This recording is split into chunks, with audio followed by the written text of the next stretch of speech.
Good morning mga ka-fishy! Hi guys! At day 27 na nga po tayo dito sa La Union. Isang makulimlim na umaga na naman. Mukhang uulanin na naman tayo. Na mga masugid na nagtitiis at nagtsatsaga para manood po sa atin.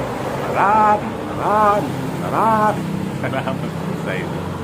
So umaga ako pumunta dito sa aking workshop para makapagsimula at maituloy ko yung mga hindi ko nagawa kahapon. And then, i-check din natin yung mga condition ng fish na mga dumating. So, busy day na naman. Pero go lang ng go!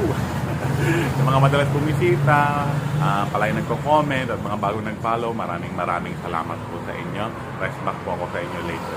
So, yun lang muna guys. Update ulit ako sa inyo mamaya. Don't forget to follow, like, and share. Start your day with positive vibes. At pag dumaan ito sa wall mo, pusuan mo na yan. Have a nice day, have a pleasant day, good luck and God bless. See you mga